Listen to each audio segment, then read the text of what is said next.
What if we're wrong about Padme? It's become a meme that she doesn't believe Anakin could have killed the Jedi younglings, when she knows for a fact that he did kill the Sand People younglings. But what if we're looking at these two scenes the wrong way? Fans have chalked her reactions here up to bad writing, or her just stubbornly refusing to face the truth of what her husband had become. But what if there's another option? What if George Lucas wrote these vastly different reactions purposefully? What if Padme was intentionally written to be racist? Whether you call it speciesism or racism or xenophobia, prejudice against non-humans in Star Wars is a bit of a difficult topic, because it's both observable yet not overtly addressed in the main films. In the original trilogy, the Empire is 100% human, besides Thrawn, I guess, so it's 99.9999% human. The inference being that Palpatine was a speciesist, and thought that humans were the superior species. Later, EU writers ran with this idea, like writing the backstory of having the Wookiees be enslaved and using their manpower to build the Death Star. But for the most part, when you look at the main films, the rest of the galaxy is pretty darn civilized. George Lucas showed us many dozens of different alien species across his 6 films, and for the most part, those species all got along. Chewie never sees another species and roars in anger, running over to throttle it because they have a deep-seated, centuries-long-running feud. Now, we do see a long-running feud between the Gungans and the humans on Naboo, but note that that's specifically the indigenous people carrying a grudge against their colonizers. And keep that in mind because that subtext is really important. I think the idea Lucas was originally depicting was that the galaxy, for the most part, had evolved to the point where all these species had lost their prejudices, and they would hate or love you solely based on your actions, instead of your species or your planet of origin. In Phantom Menace, Padme isn't shocked upon seeing a Tordarian, a Dug, a Rodian, Nikto, Koran, Bith, Ithlorian, Twi'lek, Sullustan. I'm just naming random species, like there have to be at least a few in here that she's never encountered before. But she never reacts with shock or awe or intrigue. And I think the reason is that Lucas was trying to convey that this future had a sense of cultural peace. He wanted to show that you could meet literally any species of alien and not jump to the conclusion it was dangerous just because it looked different than you did. So, once we observe Padme treating all the aliens she encounters as equals, we run back into the problem of her lack of reaction to Anakin killing the Sand People. Because in this future of equality, Padme should have been shocked at the idea of him killing any species. George Lucas mostly based the Tuskens on an Arabic tribe called the Bedouin, and for us in the US, we would most closely associate them with Native Americans.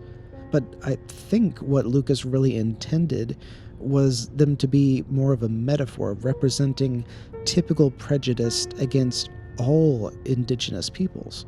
These were the original inhabitants of Tatooine, evolving to be able to live off the land in this harsh climate. Even the name Sand People sounds like a racist euphemism, and Tusken Raider implies bloodthirsty warring savage. From this perspective, Shmi Skywalker represented one of the white settlers stealing the natives' land. The Sand People punished her as their culture saw fit, and Anakin wiped that entire tribe off the map just as generations of invaders had done before him. Indigenous people being desert dwellers and being considered savages, hunted by the invading colonists, is a widely used trope, and I don't think that Lucas wrote these characters this way willy-nilly. And what I mean by that is that all that actually had to happen here was that Shmi needed to get kidnapped and Anakin needed to find her dead or dying. This plot point did not actually have to involve the Sand People. Like, Tatooine is a literal gangster planet. Maybe Klieg couldn't pay for their annual tribute to the crime lord, so Jabba had Shmi kidnapped and tortured as punishment. Or it could have been a roving band of criminals who make their living via kidnapping and ransom payments. But these other villains wouldn't elicit the same reaction of horror in us. Anakin could have murdered women and children who were part of Jabba's gang or part of a kidnapping syndicate, but those villains wouldn't have had this underlying subtle layer of empathy that we feel when thinking of indigenous people. Because part of us understands the Tusken Raiders are in their own way tragic victims. Shmi could have died a dozen different ways that all put Anakin on the same path to the dark side. But Lucas purposefully chose the villains to be indigenous people, the ones whose land had been stolen and who were persecuted as mindless savages. Padme apparently being okay with the Tuskens being murdered may have literally been the point George Lucas was making. The Tuskens are the Native Americans, and he's using Padme to show how the invading white man literally didn't see these savages as human beings.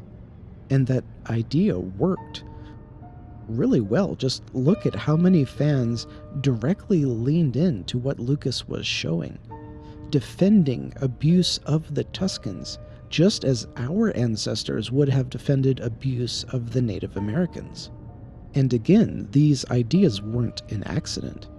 Out of high school, Lucas attended Modesto Junior College, where, before becoming interested in film, he studied anthropology and sociology. Lucas was deeply interested in the history of different cultures, and he used that knowledge in his world building of Star Wars. By having these quote-unquote mindless savages be the ones to kidnap Shmi, and by having Padme seemingly not react to the murder of those savages, George Lucas was forcing us to take an uncomfortable look in the mirror, because the murder of indigenous people is quite literally the foundation America was built upon. And by forcing us to make that comparison, the audience starts to feel the same guilt and sorrow that Anakin is feeling. This use of the Sand People as a metaphor for oppressed natives was also a recurring theme. Return of the Jedi featured the Ewoks, the primitive natives whose planet had been invaded. The Phantom Menace featured the Gungans, the native species who had been driven underwater by the human colonizers. The Geonosians were portrayed as primitives taken advantage of by the humans. The Wookiees were tree-dwelling primitives fighting to defend their planet.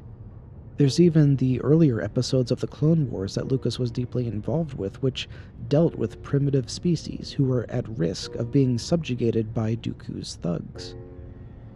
When we look at Lucas's love of anthropology and sociology and how often he wove themes of suffering indigenous people into the world of Star Wars, we see there's a strong argument that Padme was being portrayed as racist, not necessarily stemming from Padme's actual personality, but because racism itself was one of the underlying themes of the franchise.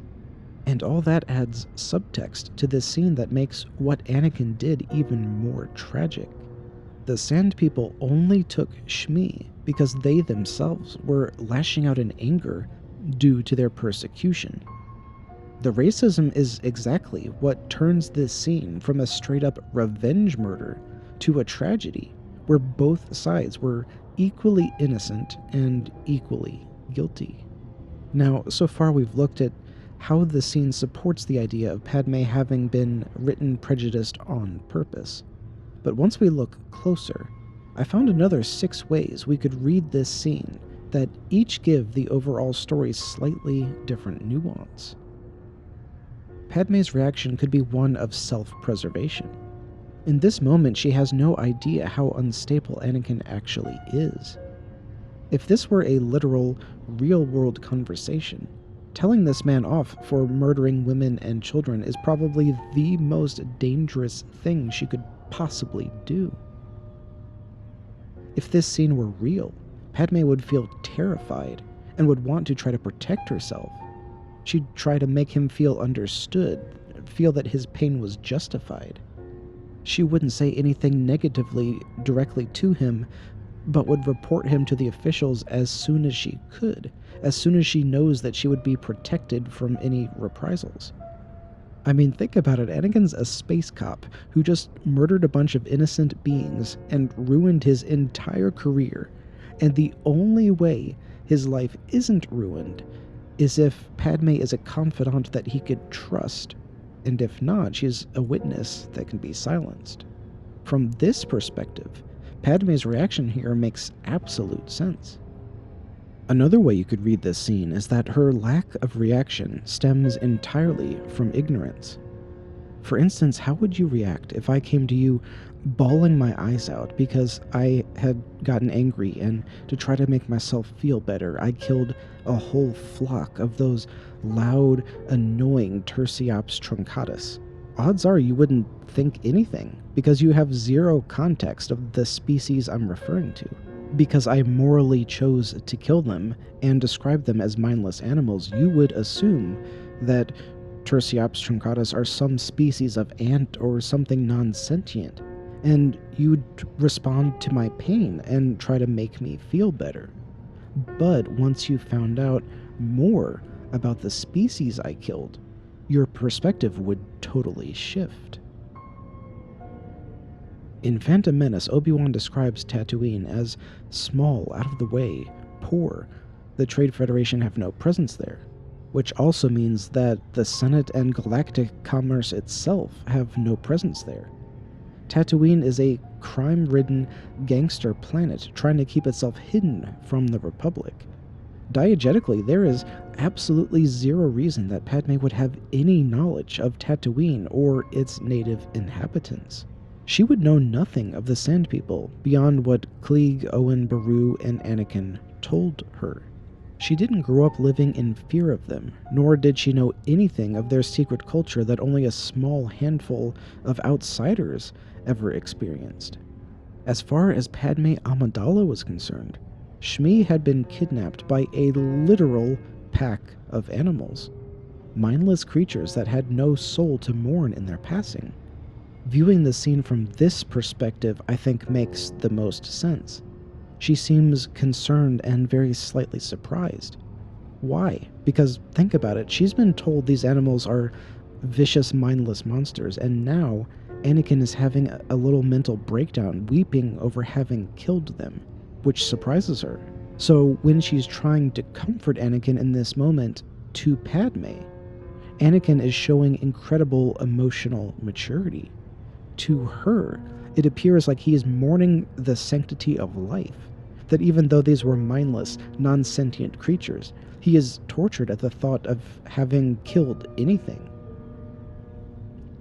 To her, this was Anakin killing a school of goldfish. It literally wasn't a moral quandary at all, because she had no idea the Tuskens were a sentient species. So later in Episode 3, when Obi-Wan tells her Anakin killed younglings, this is what Padme is remembering. She's remembering Anakin breaking down in tears because he was so upset about killing mindless animals. And how could anyone who respects life that much ever kill anything sentient, especially children, in his own proverbial home?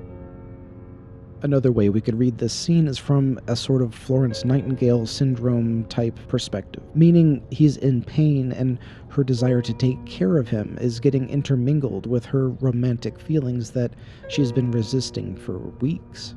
Or maybe by now she's straight up fully in love with him and has been refusing to admit it to herself. Point being, her romantic feelings could be clouding her judgment, so in her head, she's thinking, "Not Anakin. He couldn't. I don't believe you." We could also read Padme's reaction here as something both pragmatic and compassionate. There's no police here to call, no therapist, nothing that will actually help the situation by her condemning his actions.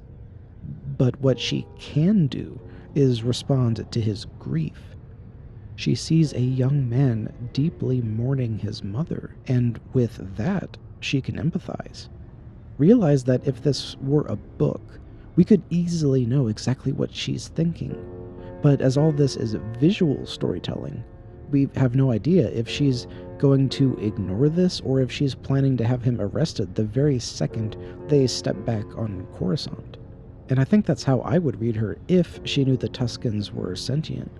I think she would empathize with Anakin and offer him a shoulder to cry on, and then make sure that he was appropriately punished for what he'd done. Meaning, it's not necessarily her reaction in this scene that's the problem. This scene could have been intentionally written a bit ambiguously. She could have been in love with him. She could have had all of these other internal reasons, and maybe later scenes were supposed to explain that why. Another way to read this scene is that the future is incredibly barbaric, and it has a very different justice system than our modern age. Not a great example because it's a gangster bar on an outlaw planet, but look at how literally nobody cares when Obi-Wan is slicing guys' arms off, or Han is blasting someone's guts out.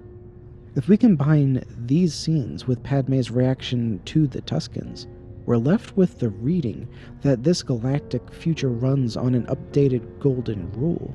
Whatever you do unto others will be done unto you. And ironically, I think here most of us would agree that Anakin did the right thing.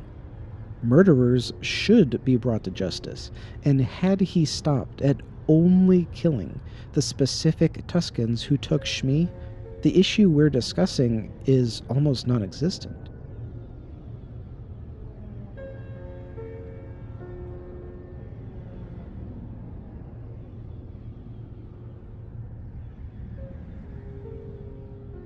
But then we also have to look at historically how common shared punishment is. If you pissed off a mob boss, they wouldn't just kill you, they'd kill your family, friends, your neighbors. Because that shared punishment was a tool helping keep everyone else in line.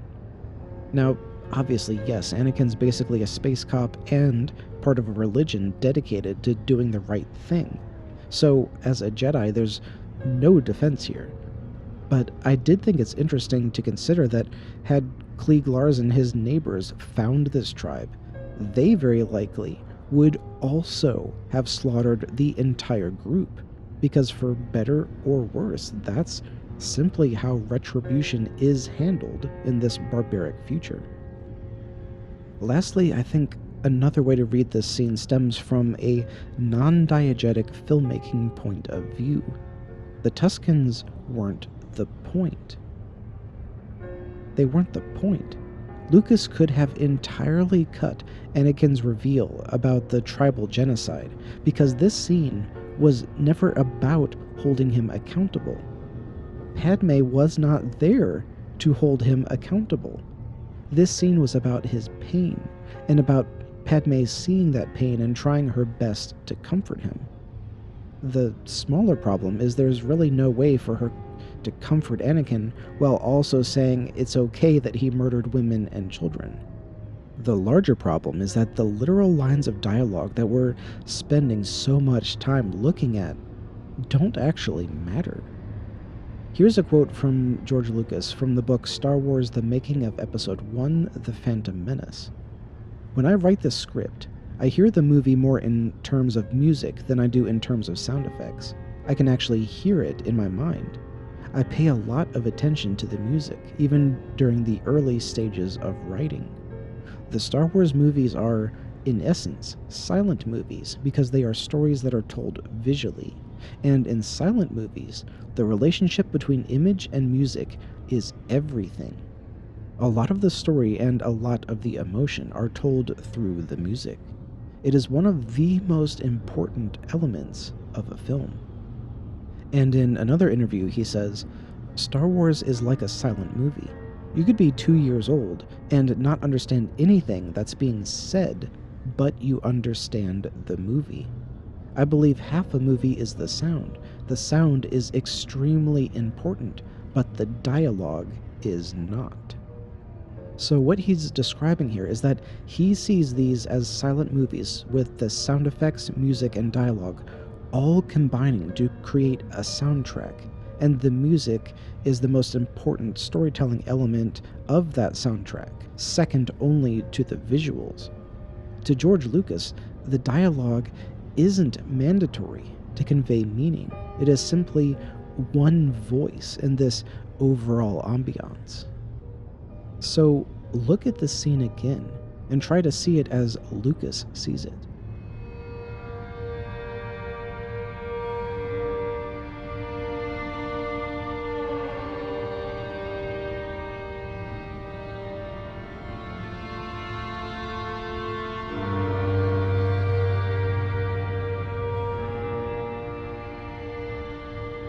Now that we understand the dialogue didn't matter, the scene becomes crystal clear. Anakin is heartbroken, and Padme is trying to comfort him. And unfortunately, this is really where our ability to critique this scene just utterly breaks down, because there really is no deeper meaning beyond what we're seeing on screen. Let's look at another scene. It's over, Anakin! I have the high ground! This scene gets made fun of all the time. Heck, I made an entire meme edit around it. But again, watch this with the sound off. Obi-Wan could be saying, "The Sith will never win, Anakin." Or he could be saying, "If you strike me down, I shall become more powerful than you could possibly imagine." Remember, George Lucas only cared about the ebb and flow of the overall soundtrack, not the actual words. The rest of us think words are massively important, so we create all this backstory, linking this dialogue to Obi-Wan's defeat of Darth Maul. But just like Padme, seeming to condone the death of the Tuskens, I've never seen any evidence that George Lucas intended this connection at all. Or what about this widely harped on scene? What happens if we watch this with the dialogue off?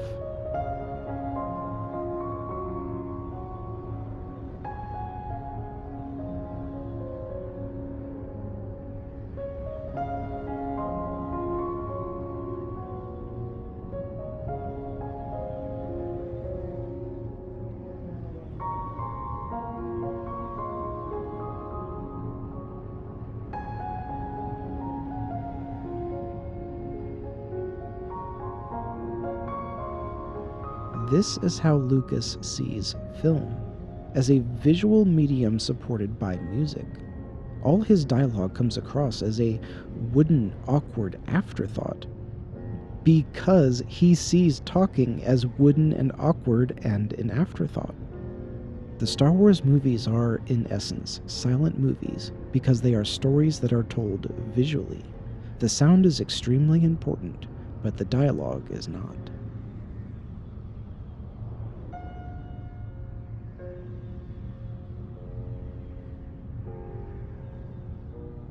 We're expending all this effort trying to rationalize Padme's reaction to dialogue that meant almost nothing to the director, writer, and franchise creator.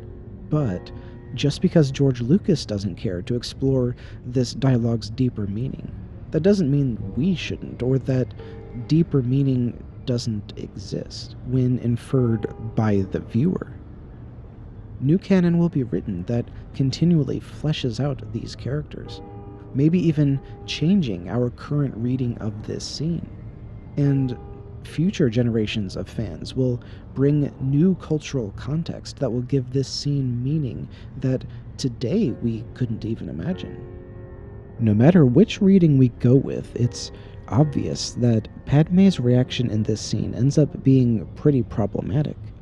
Either she knows the Tuskens were sentient and she doesn't care, or she doesn't know and the story never bothers to confront her with that uncomfortable truth.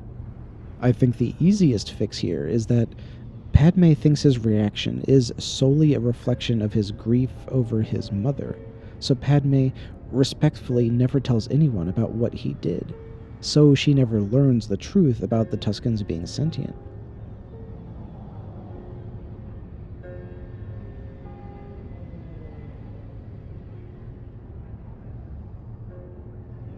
Then in episode 3, where Obi-Wan tells her Anakin has turned and killed younglings, and she's refusing to believe it, we add in a line of dialogue where she's kind of murmuring to herself. He was so upset at killing those mindless sand creatures. There's no way he could actually kill sentient beings in cold blood. Obi-Wan looks over at her confused. Mindless sand creatures? What in the blazes are you talking about? Padme finally opens up about what Anakin did and listens in horror as Obi-Wan tearfully educates her that the Sand People are not at all mindless animals, but fully sentient beings with culture and family and traditions. Adding these lines gives Padme much better interior motivation, because she knows he killed the Sand People. She knows that he's capable of killing the Jedi younglings. So now, she's not going to Anakin because she's scared Obi-Wan was telling the truth. Now she's going because she knows he was. Now she goes to Anakin knowing that he was a mass murderer before they were even married, and she's just praying that she'll be able to reach some piece of that innocent boy that she once knew. So, having looked at this scene from a multitude of angles, is Padme racist, speciesist, xenophobic? I think there's two readings. As George Lucas originally crafted this scene, no. The dialogue was nearly meaningless next to the emotions it meant to convey. The Tuskens weren't the point, and Padme was meant to be responding solely to Anakin's suffering. But if we swap out lenses, we get a different reading. If we analyze the dialogue and the world building across these films, we see that Padme could have been too scared or too in love to directly confront him with his crime. We see that her silence could be the story telling us that the future is barbaric and retaliatory killings are part of the galactic golden rule. Or, as I think is the best reading, we see that she was innocently ignorant. She has no idea the Tuskens were sentient, and the story, unfortunately, never loops back to force her to acknowledge the truth.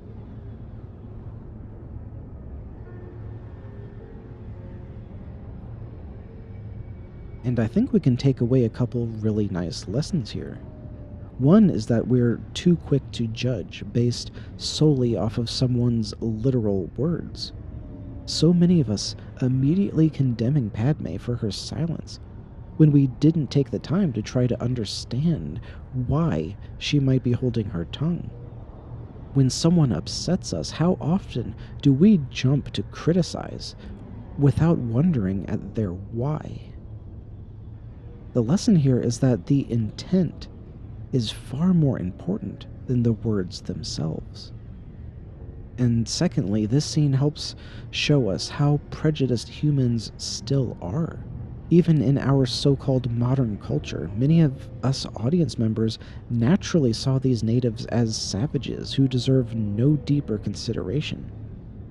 I don't think Padme was written to be racist. I'm not even sure that if you asked George Lucas to analyze this scene, that he'd pick up on the dialogue-implied racism. I do think he included many examples of indigenous people being persecuted, but I doubt he originally intended that theme to come into focus so clearly in this scene. In the end, when I'm looking back at this scene and thinking of the possible ways I prefer to read it, I think her reaction will most remind me of a mirror held up against our own lives, showing us our own failings in how we communicate with others. This video was inspired by a comment from SurfmanXYZ. Please continue leaving your thoughts down in the comments, as that's where I end up pulling a ton of my video essays from. Thanks for watching, everyone, and I'll see you next time.